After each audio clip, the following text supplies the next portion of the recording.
Kami ini mahasiswa, tidak membawa senjata. Kami membawa niat untuk membawa perbaikan untuk rakyat Indonesia. Jangan menganggap kami seperti musuh. Jangan menganggap kami seperti penjahat. Kami ini mahasiswa masyarakat. Jangan menghadapi kami, jangan membawa senjata. Kami ini mempunyai niat yang mulia untuk kalian semua, untuk rakyat Indonesia. Dan kami tidak ditunggangi.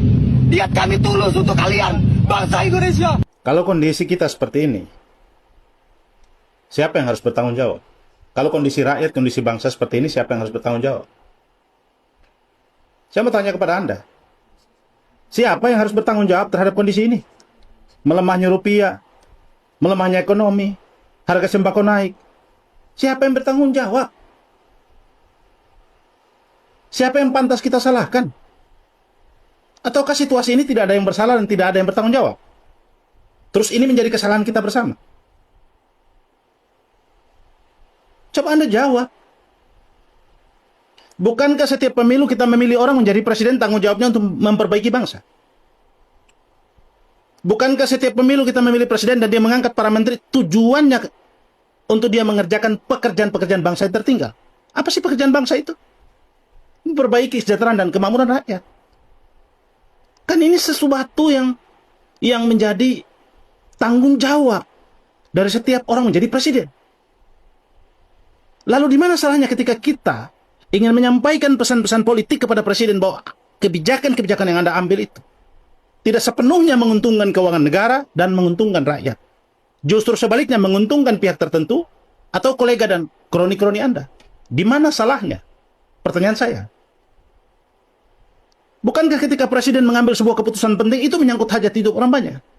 Anda lupa bahwa Anda ke TPS mencoblos itu, Anda ingin memberikan sesuatu kepada seorang menjadi presiden, sebuah harapan. Lalu ketika dia istana, dia mengambil keputusan-keputusan yang menyulitkan hidup Anda. Apakah Anda yang memilih dia saja yang menderita? Tidak. Kami yang tidak memilih dia pun ikut menderita. Dan atas dasar itu kita tumbuh bersama dari sebuah bangsa. Karena kita punya kewajiban yang sama membayar pajak. Lalu ketika kita yang sadar mengingatkan presiden bahwa apa yang dilakukan presiden hari ini tidak sesuai dengan harapan, di mana salahnya? Lalu ada rakyat yang tersinggung, di mana ketersinggungan Anda? Di mana posisi politiknya rakyat harus tersinggung ketika pemerintah dikritik? Apakah pantas rakyat tersinggung ketika presiden dikritik? Kalau Anda tersinggung, maka Anda menjadi bagian dari kekuasaan itu. Anda menikmati kekuasaan itu. Anda menikmati bobroknya kekuasaan itu. Negara dalam keadaan kritis. Tidak ada pilihan kecuali melahirkan kekuatan oposisi rakyat. Oposisi rakyat diperlukan ketika nyawa negara ini sudah terancam oleh manusia-manusia serakah yang duduk di tahta kekuasaan negara. Sebab kenapa? Parlemen yang kita bentuk, yang fungsinya memperjuangkan aspirasi rakyat, sebaliknya berfungsi melindungi kebijakan yang menyengsarakan rakyat. Maka kata oposisi bukan sekedar keterangan, tetapi aksi yang harus kita sematkan dalam kemarahan kita terhadap praktek negara yang sewenang-wenang diperlihatkan presiden dan jajarannya. Kepada siapapun Anda rakyat Indonesia, bila Anda menyadari pernyataan saya ini, bahwa kekuatan oposisi kita perlukan sebab perkawinan silang dan perselingkuhan politik yang jahat antara partai-partai politik ini sudah terbangun sekian lama. Dan mereka inilah yang menjadi penyebab musnahnya harapan rakyat. Kita berharap siapa yang menunggangi kepentingan rakyat diperjuangkan melalui jalur-jalur formal, sementara semuanya sudah dikuasai dan dimatikan rasa maupun fungsinya. Maka kekuatan oposisi harus kita hadirkan. Oposisi apa yang harus kita pikirkan? Oposisi gerakan yang harus dilahirkan oleh rakyat. Bagaimana yang kita memperbaiki sistem kita bernegara, itu perlu sebuah poin yang penting harus saya tegaskan. Sebab kerusakan pada bangsa ini bukan sekedar cara Prabowo memimpin, bukan. Itu hanya bagian kecil dari kerusakan Indonesia. Bagian besarnya adalah kerusakan pada sistem politik, sistem kepemiluan, dan sistem hukum kita. Ini semua perangkat-perangkat yang diciptakan untuk melunakkan para pejabat bertingkah, ya. Saya selalu mengatakan negara ini harus memperlihatkan ke kita kesungguhannya untuk memperbaiki nasib rakyat. Karena itu sekali lagi, pentingnya menghadirkan kekuatan oposisi untuk menegaskan bahwa yang tersisa di Republik ini masih ada rakyat yang cinta tanah air. pejabat-pejabat Republik hari ini, tidak ada yang bicara tentang tanah air. Kita kemudian melupakan bahwa ada nyawa, ada darah yang tumpah ketika mereka, para pendiri bangsa itu, menghadirkan Republik ini. Dan Republik ini dihadirkan untuk kemakmuran, kesejahteraan rakyat, bukan kemakmuran dan kesejahteraan pejabat. Yang terpotret hari inilah kesejahteraan dan kemakmuran pejabat. Itulah mengapa kita perlu menghadirkan gerakan oposisi. Gerakan oposisi ini harus kita hadiahkan sebagai sebuah kekuatan besar kepada pemerintahan yang korup, pemerintahan yang mementingkan golongan dan kelompok. Maka saya selalu mengatakan, reposisi kabinet atau reshuffle kabinet itu tidak memulihkan kepercayaan publik, sebab yang terpotret hari ini di istana bukan kecemasan istana tentang nasib rakyat, tetapi istana sedang memberi sinyal kepada kita tentang bagaimana bagi-bagi kekuasaan. Dan itu yang terus dirundingkan, bukan nasib rakyat yang dibicarakan. Rakyat Indonesia itu adabnya tinggi. Mereka marah pada koruptor saja. Itu hanya dari dalam hati. Mereka masih mikirin koruptor itu tetangga. Mereka masih memikirkan koruptor itu keluarga. Canggih banget kan?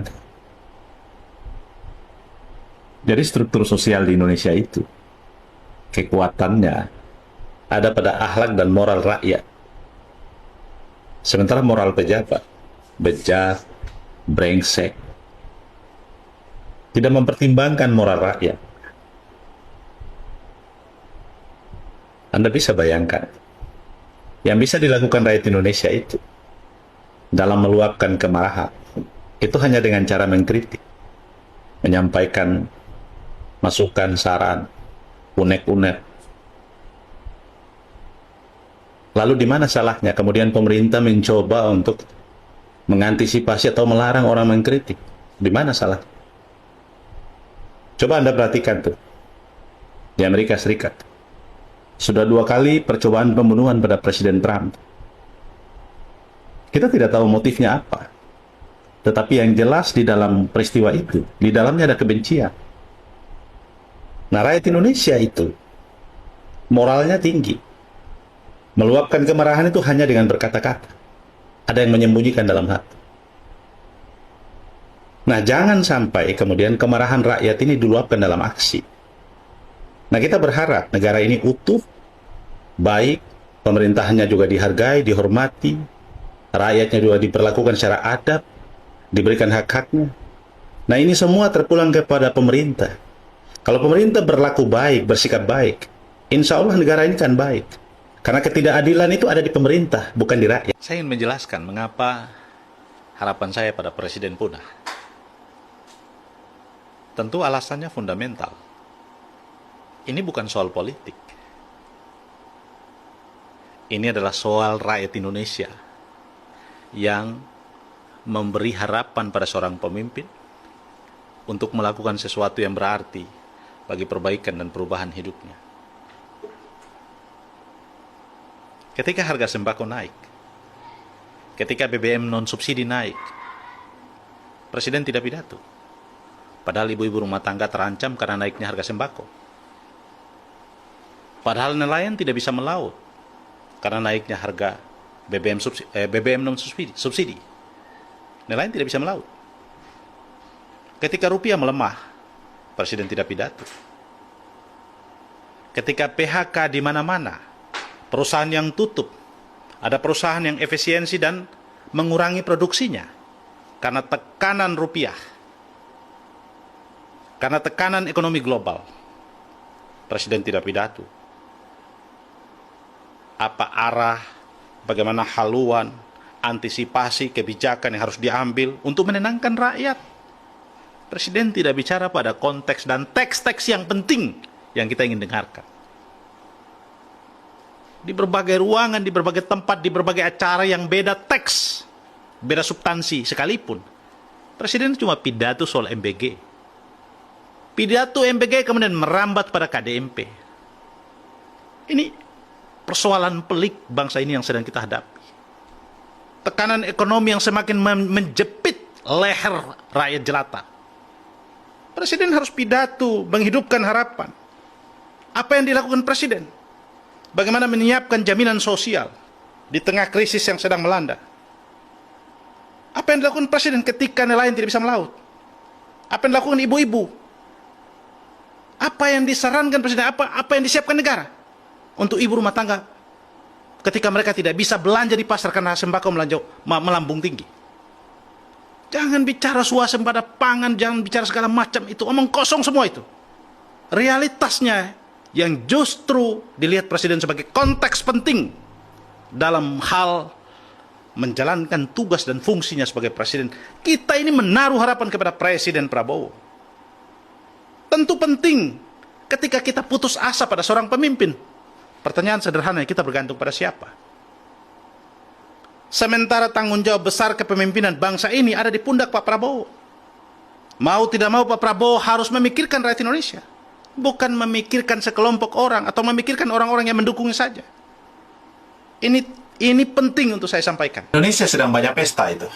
Bukan cuma sekedar pesta babi.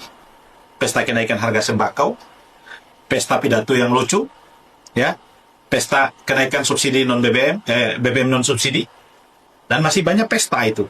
Apakah kegelisahan kita atau kemarahan kita terhadap pesta-pesta ini hanya sekedar kita luapkan dalam tulisan, dalam ocehan, dalam kritik? Apakah itu bisa mengantarkan kita pada satu titik yang lebih baik dari kecemasan yang sedang kita hadapi hari ini? Kemudian apakah ada lompatan yang akan mengantarkan kita pada sebuah harapan?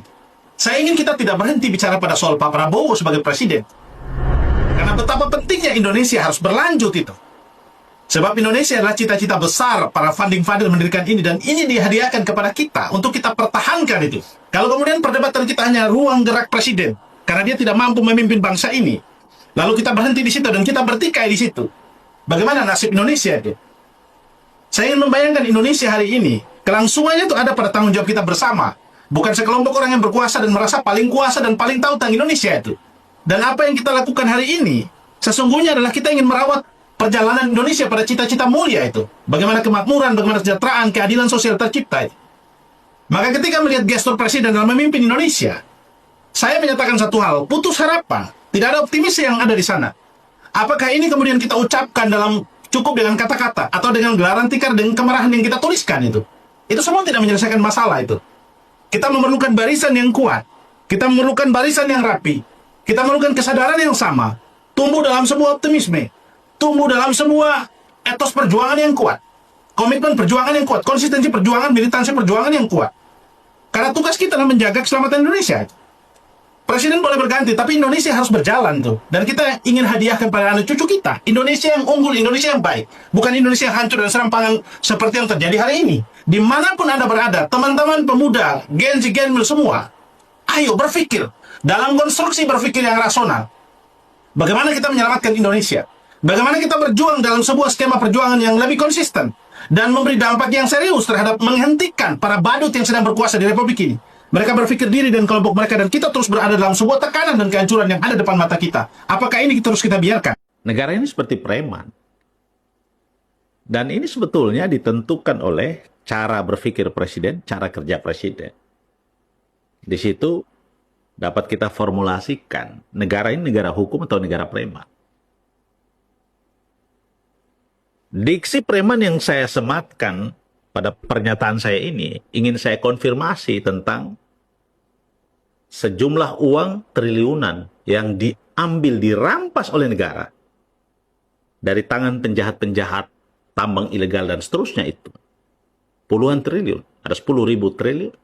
Di mana presiden pidato ya itu dibungkus atau berada di sekitarnya ada ribuan triliun uang yang dirampas dari para penjahat. Pertanyaan sederhananya, siapa penjahat yang melakukan kejahatan yang membumi hanguskan sumber daya alam kita sehingga merugikan negara dan merugikan rakyat, kemudian diambil oleh negara?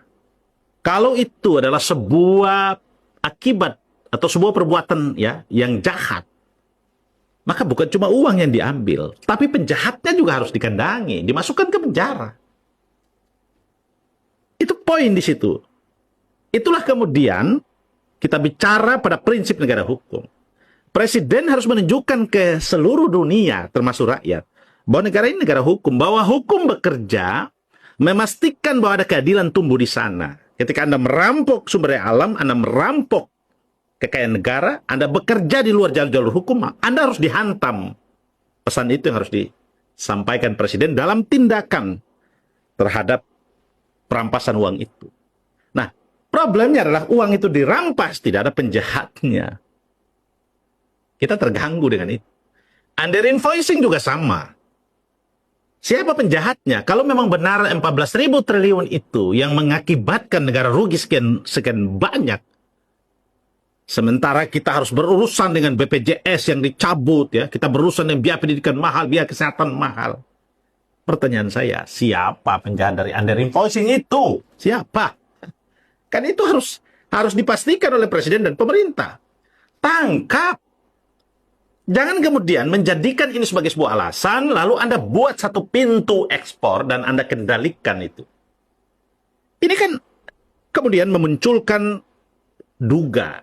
praduga, bahwa istana itu tidak bekerja sungguh-sungguh untuk membereskan masalah. Justru istana membuat lumbung kekuasaan baru itu. Ini yang terlihat, ya, yang terkonfirmasi. Sehingga saya menyebut Presiden Prabowo tidak menunjukkan ke kita bahwa dia pemimpin yang sedang membawa harapan. Justru Presiden Prabowo memperlihatkan ke kita bahwa dia pemimpin yang sedang membangun kecemasan. Dan dia melengkapi pernyataannya bahwa Indonesia bakal bubar 2030 itu. Presiden menaikkan gaji para hakim, 300% dinaikkan. Tapi kemudian Anda lihat hasilnya itu. Ada sebuah kasus di mana seorang terdakwa pemilik 92 kg sabu, ya, divonis bebas. Dan kurirnya divonis hukuman mati. Coba Anda bayangkan, itu akibat menaikkan gaji hakim itu. Jadi ada yang terpenjara dari cara kita melihat masalah itu. Bahwa hakim tidak jujur itu bukan soal gaji rendah, tapi itu soal moralitas. Soal soal punishment kepada mereka, soal reward dan punishment kepada mereka. Bisa bayangkan, ya, ini bukan sebuah kejadian yang baru kita saksikan. Itu sudah sering kali saya sering mengucapkan itu, bahwa hukum kita ini memang tidak bisa dipercaya. Harus ada revolusi total, termasuk penegak hukum ini harus dibongkar ulang semua. Kita per detik ini tuh rasanya sulit sekali menemukan hakim yang jujur itu. Hakim yang tidak masuk angin, ya. Kemudian jaksa yang jujur. Jadi pada kasus-kasus tertentu mereka berupaya memanipulasi akal sehat kita dengan memperlihatkan bahwa mereka tegak berdiri pada keadilan. Tetapi ada kasus-kasus lain yang mereka bersembunyi di mana di dalam situ praktek suap, menyuap dan segala macam terjadi di sana. Jadi Anda bisa bayangkan, ya, kenapa kemudian kurir, ya, pengantar itu kemudian dihukuman mati dan segala macam. Karena dia nggak punya duit itu bayar putusan itu. Kenapa pengedar dan pemilik itu selalu mereka dibebaskan? Karena mereka punya uang banyak untuk kemudian bisa membayar putusan itu. Dan itu praktek yang sudah lazim terjadi di mana-mana itu. Rakyat semua itu tahu persis. Terutama mereka yang pernah terlibat dalam transaksi narkotika itu. Mereka tahu betul ini jalur-jalur mafia ini bekerja itu. Bagi Anda yang pernah terlibat dalam jaringan ini, ya, dan Anda pernah dihukum tidak adil, saya berharap Anda hubungi saya. Saya mengundang Anda untuk kita buktikan kepada rakyat bahwa memang keadilan tidak bekerja untuk orang-orang yang tertindas, orang-orang yang lemah. Jadi pengguna kemudian dijadikan pelaku, kemudian pelaku kemudian dijadikan pengguna. Itu udah biasa. Jadi apa upaya Presiden untuk membetulkan moralitas hakim dengan menaikkan gaji? Itu ternyata tidak menunjukkan perbaikan di situ. Artinya yang masalah di situ bukan soal rendahnya gaji, tetapi rendahnya moralitas dan integritas para hakim dalam membuat sebuah keputusan. Dia lupa bahwa pengadilan di dunia ini ada di tangannya dan dia harus bersikap adil terhadap siapapun itu. Oligarki melawan presiden. Dan presiden mau menghajar, membasmi oligarki. Pertanyaan mendasarnya adalah siapa yang berani, siapa yang kuat, dan siapa yang dikorbankan. Ini adalah gambaran yang terjadi di istana hari ini. keterangan-keterangan istana yang saya konfirmasi ya dari orang-orang lingkaran istana atau orang-orang yang mendapatkan informasi dari presiden menyatakan bahwa presiden ini sedang mempersiapkan langkah besar untuk menghajar para oligarki. Sementara oligarki juga mempersiapkan perlawanan yang serius kepada presiden. Nah, ada taruhan di situ bahwa karena kekuatan oligarki, menurut keterangan istana, yang mengakibatkan melemahnya rupiah, yang mengakibatkan melemahnya IHSG.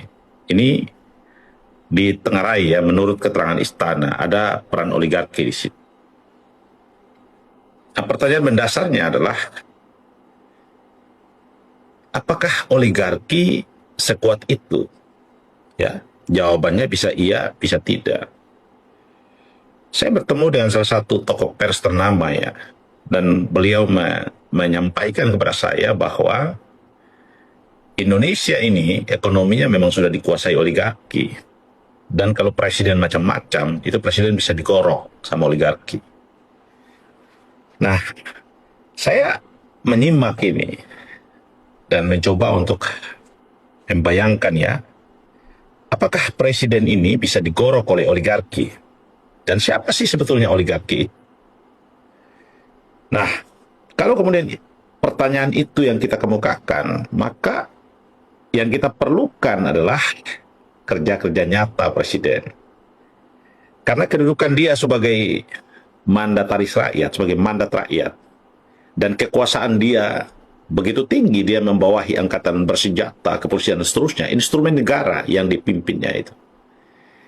Kalau kemudian itu tidak cukup modal untuk presiden menghajar para oligarki, maka dua hal yang menjadi pertanyaan kita itu. Satu, presiden menikmati uang oligarki ketika menjadi presiden, atau presiden atau orang sekitar-sekitar presiden adalah bagian dari oligarki.